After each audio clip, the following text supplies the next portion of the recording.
Boa noite também para quem está em casa agora, nos assistindo por meio do Facebook. Aqueles que sentirem de colocar uma garrafa de água, um copo de água para que possa ser fluidificado. Aproveitando também para deixar 2 avisos, que no próximo sábado, dia 1 de julho, e próxima segunda-feira, dia 3 de julho, não haverão trabalhos aqui na casa, tá? Em razão da caravana que será feita a Minas Gerais.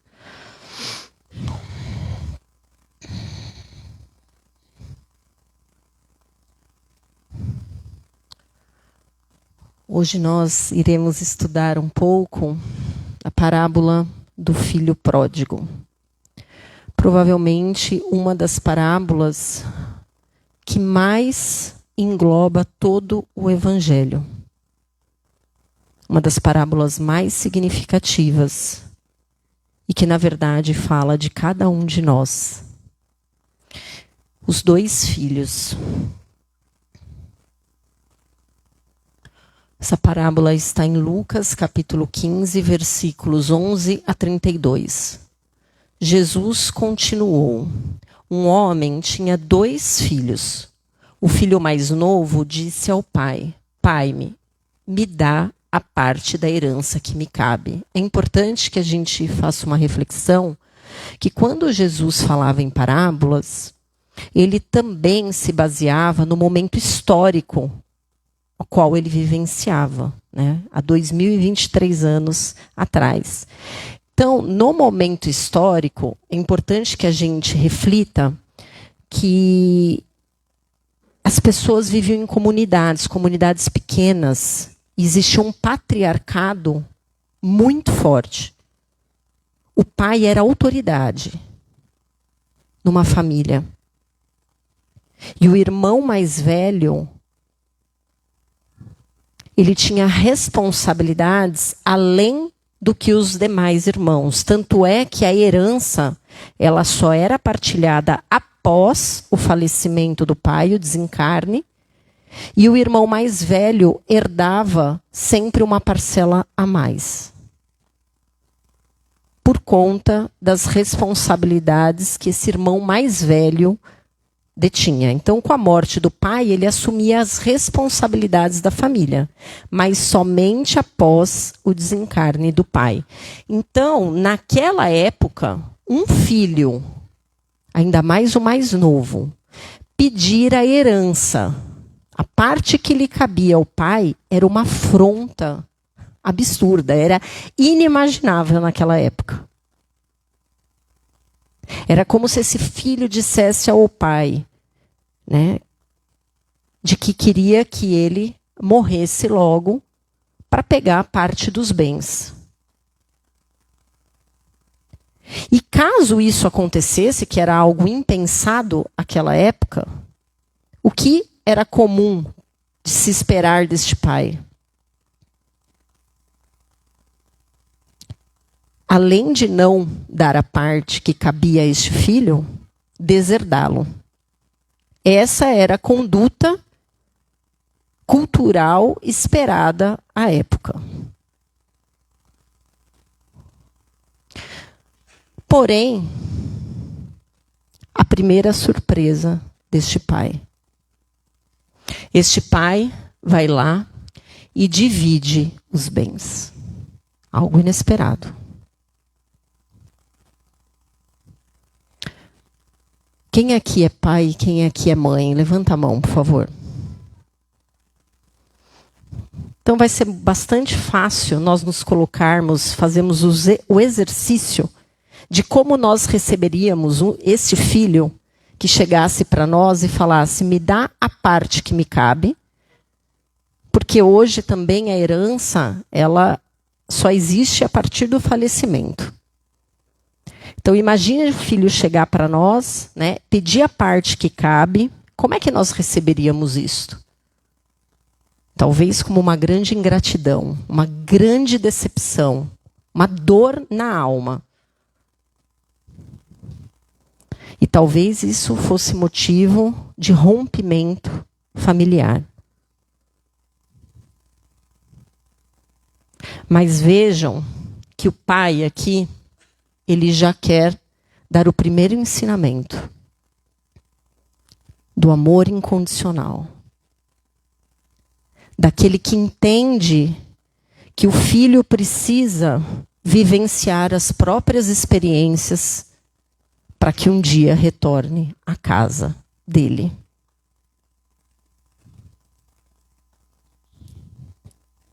Um pai que entende os processos que precisam ser feitos e sabe que tudo ao seu tempo retorna à casa dele. Poucos dias depois, então vejam, naquela época, para a comunidade, isso era um absurdo. Então, por que a parábola diz que poucos dias depois? Porque este filho aqui, que recebeu a parte que lhe cabia da herança, ele precisou ir embora rápido, porque a própria comunidade não aceitaria ele. Como assim ele pede a parte que cabe, que afronta o pai, que afronta a cultura, né? Imagine qual o exemplo que ele dá para as outras famílias, para os outros filhos. Então, poucos dias depois, o filho mais novo, né? E a parábola quer se referir ao mais inexperiente. Ele não fala o filho mais velho, ele fala o filho mais novo. Juntou o que era seu e partiu para um lugar distante. Ele não foi para perto, ele foi para longe. E aí esbanjou tudo numa vida desenfreada, que é o pródigo. O pródigo nada mais é do que aquele que dilapida todos os bens. Que vive o mundo na materialidade, né, dos prazeres mundanos, do imediato. Quando tinha gasto tudo o que possuía, então só depois que ele gastou tudo o que possuía, só depois, né, que ele esbanjou, enfim, houve uma grande fome nessa região e ele começou a passar necessidade. Então foi pedir trabalho a um homem do lugar, que o mandou para a roça cuidar dos porcos. É importante lembrar que naquela época não se comia carne de porco, porque os porcos eram imundos. Então trabalhar com porcos era a decadência da decadência da decadência, era chegar ao fundo do poço. O rapaz queria matar a fome. E vejam, essa fome, ela não é só uma fome física. Ela é uma fome emocional. É uma fome de esperança, de fé, de resgatar a sua própria essência, a si próprio. E aí, ele quer matar a fome com a lavagem. Lavagem, a gente não consegue nem imaginar, né, comer lavagem, ainda mais de porcos. E vejam que nem isso lhe davam. E tem me veio agora um versículo na Bíblia, né, que diz que aquele que muito tem, mais lhe será dado. E aquele que nada tem, até o pouco que tem, lhe será tirado. Então, caindo em si, ou seja, dando conta de si, disse: quantos empregados do meu pai têm pão com fartura, e eu aqui morrendo de fome? Ou seja, ele precisou chegar no fundo do poço para que ele lembrasse do pai. E ele lembrasse que na casa do pai, que tinham muitos empregados, até os empregados tinham pão. Vou me levantar e vou encontrar meu pai e dizer a ele: Pai, pequei contra Deus e contra ti. Já não mereço, aqui tem um erro, que me chamem de filho. Trate-me como um dos teus empregados. Vejam que vou me levantar e vou me encontrar com meu pai. Guardem isso. Então se levantou e foi ao encontro do pai. E vejam, quando ainda estava longe, o pai o avistou e teve compaixão. Saiu correndo, o abraçou e o cobriu de beijos. Naquela época, para um ancião, a parábola quer dizer que para um ancião correr, isso não era comum. O ancião era o sábio. E este pai, mais uma vez, surpreende publicamente. Ele vai ao encontro do filho. Ele vê o filho vindo. No entanto, ele espera que o filho se levante e vá em busca dele. A gente pensa que nós estamos em busca de Deus. E nós estamos equivocados.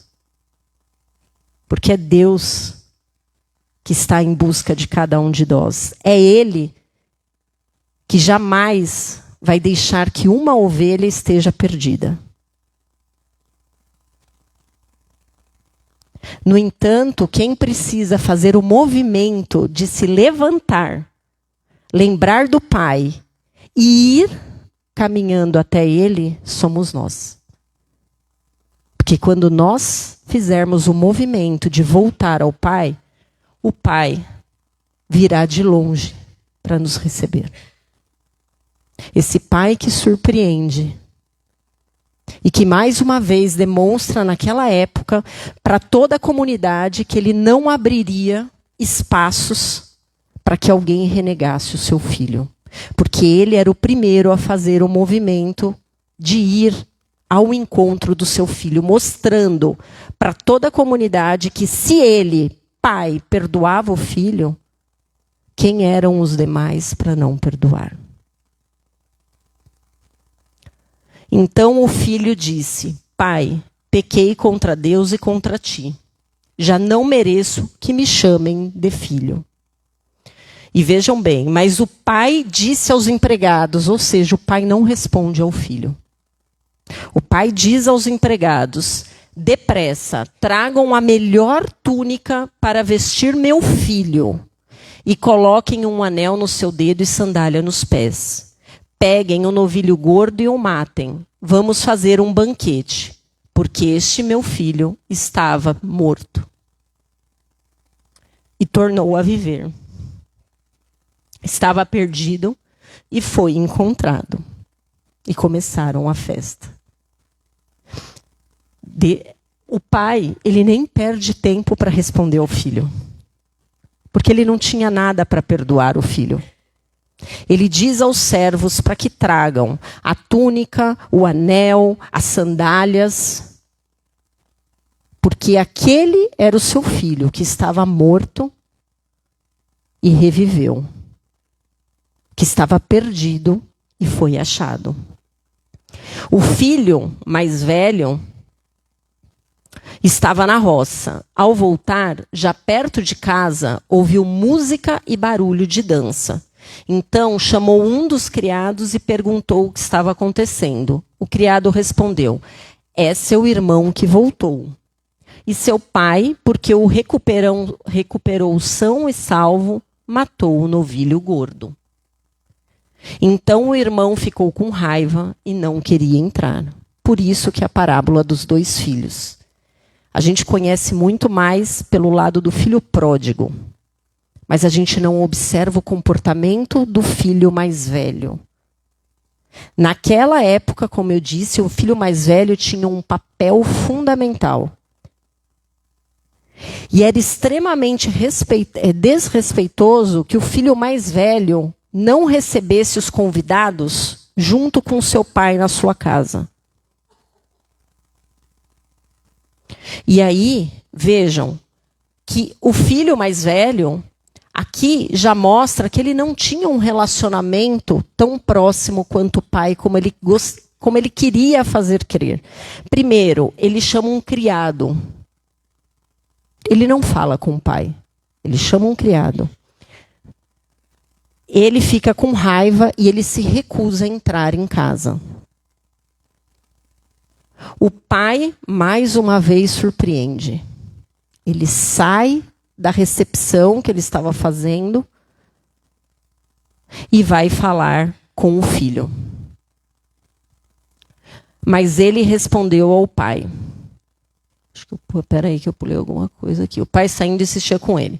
Mas ele respondeu ao pai: eu trabalho para ti há tantos anos, jamais desobedeci a qualquer ordem tua, e nunca me deste um cabrito para eu festejar com meus amigos. Vejam que para festejar com os amigos, em nenhum momento é para festejar com o pai e com o irmão também. Vamos observar algumas coisas, tá? E observem também, eu trabalho para ti há tantos anos, jamais desobedeci a qualquer ordem tua. Quando chegou esse teu filho, que devorou teus bens com prostitutas, matas para ele o novilho gordo. Então o pai lhe disse: filho, você está sempre comigo, e tudo que é meu é seu. Mas era preciso festejar e nos alegrar, porque esse seu irmão estava morto e tornou a viver. Estava perdido e foi encontrado. Qual dos filhos somos nós?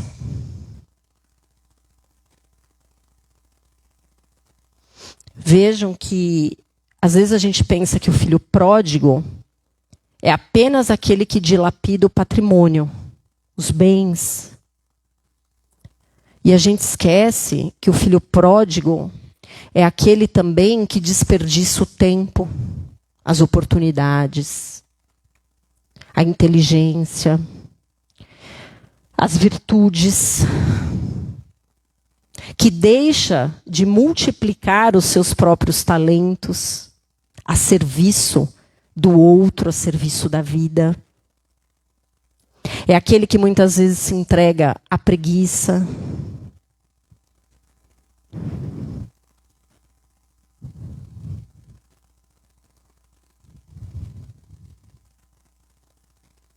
É aquele que não valoriza aquilo que recebeu, a abundância da vida, o sol que nos aquece a todos, a terra que nos serve a todos os seres humanos, o ar que nós compartilhamos e que ainda assim nós segregamos, ainda assim nós competimos, ainda assim nós buscamos a posse para nós e para os nossos afetos. E tanto faz aqueles que não fazem parte do nosso círculo. De outro lado, vejam que nós temos dois arquétipos, né, de filhos. Do outro lado, nós também temos a ingratidão, mas representada como os fariseus, os religiosos, o que muitas vezes sentem-se superiores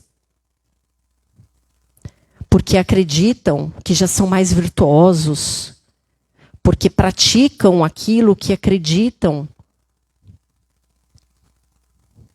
que Deus espera de nós.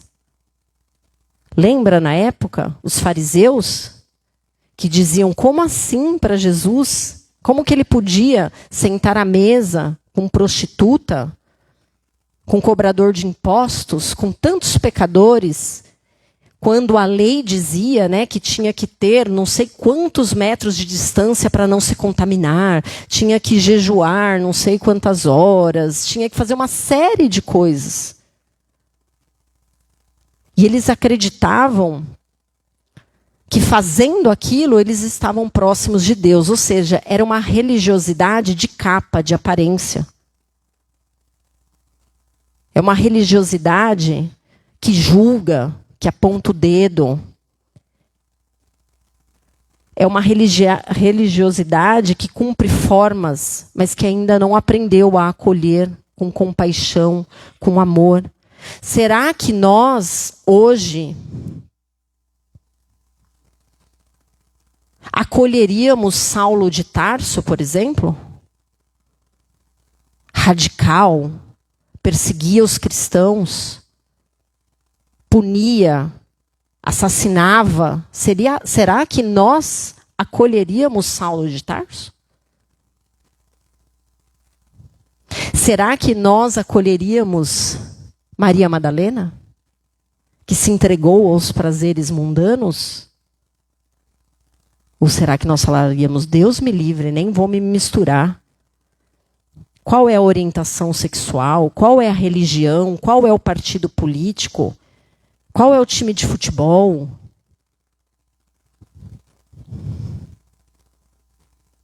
Será que nós acolheríamos Judas? Aquele que traiu? E que assim que se suicidou, Jesus estava lá para recebê-lo? Será que nós acolheríamos Zaqueu, cobrador de impostos, corrupto? Então vejam que nós temos arquétipos de filhos e que é até difícil a gente se enquadrar, né? Porque eu mesma fiquei refletindo. A gente flutua entre esses dois filhos. E se a gente observar, o filho pródigo, aquele que se permite, né? Até conversando com a Yara, falando a jornada do herói, que ele precisa sair para vivenciar as experiências, e a partir das experiências e a dor que muitas vezes nos nivela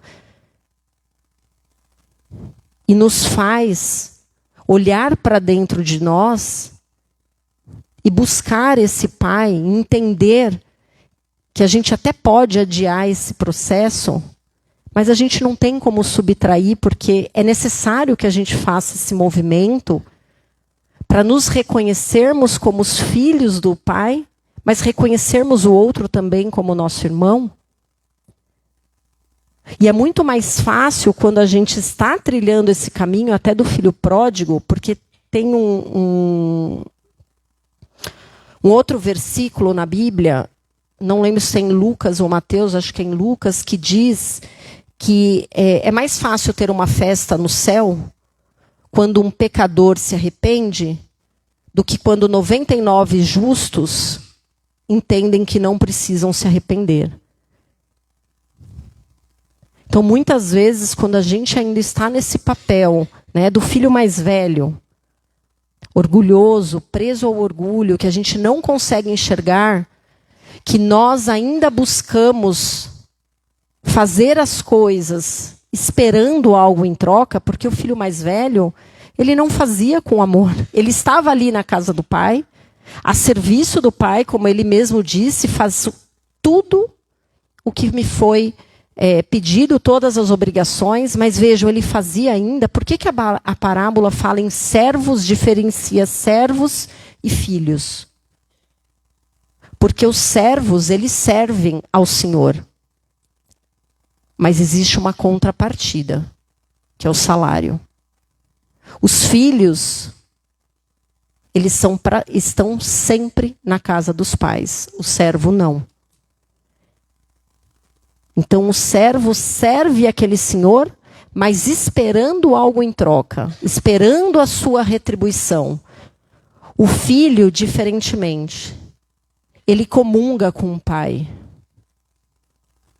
Esse filho entende que ele e o pai são um.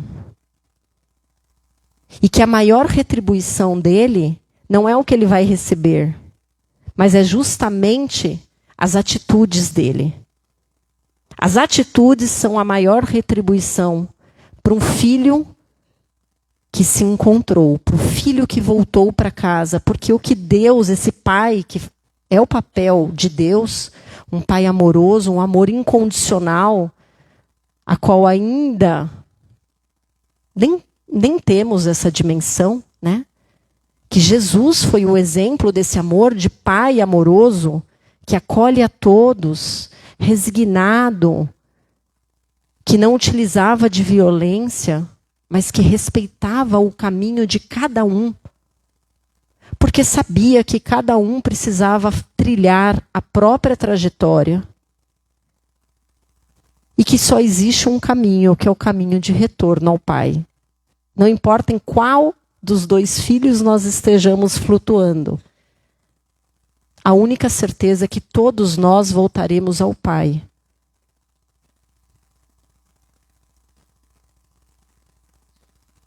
E o mais sagrado de tudo isso é que não importa o que nós tenhamos feito. Para o Pai só importa quem nós somos.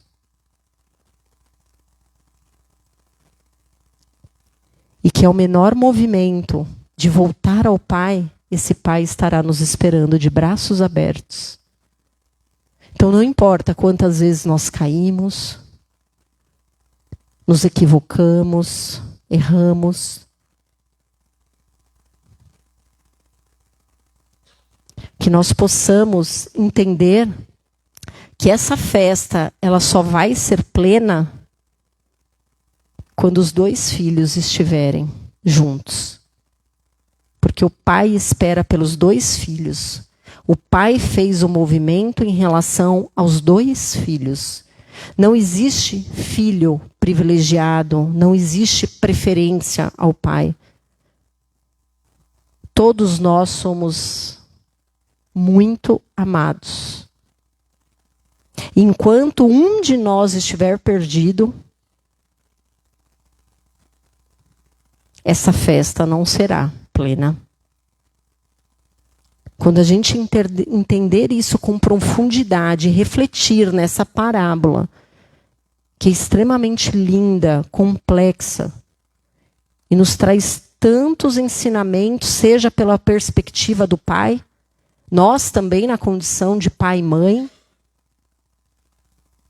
como é que nós estamos educando e direcionando os nossos filhos, seja na perspectiva de filhos, né? Filho pródigo, ou filho orgulhoso, aquele que gostaria de ter vivenciado o que o filho mais novo vivenciou, mas por falta de coragem, ele fica apegado a um lugar e fica amargurado, fica rancoroso, julgador. Qual somos nós desses filhos? Que a gente possa voltar hoje ao nosso lar refletindo profundamente e levando no nosso coração essa frase: você está sempre comigo e tudo que é meu é seu.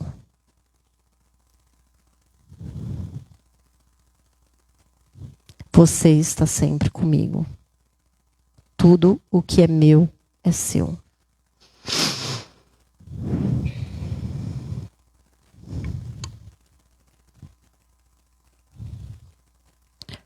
E assim nós rogamos ao Pai que nos auxilie a cada vez mais resgatar esse amor próprio, nos conectar com esse amor profundo e misericordioso que o Pai envia a cada um de nós.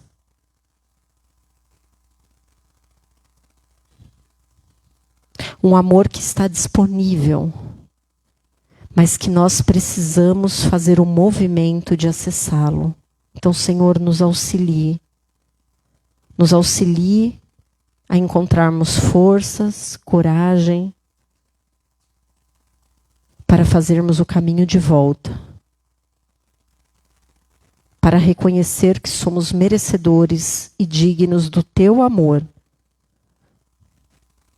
E que assim possamos ocupar o lugar de filho. Daquele que serve sem esperar retribuição. Daquele que entende que tudo pertence a nós. E que, sendo assim, é nosso dever cuidar com zelo e com amor. Que possamos voltar aos nossos lares, refletindo a respeito desta lição.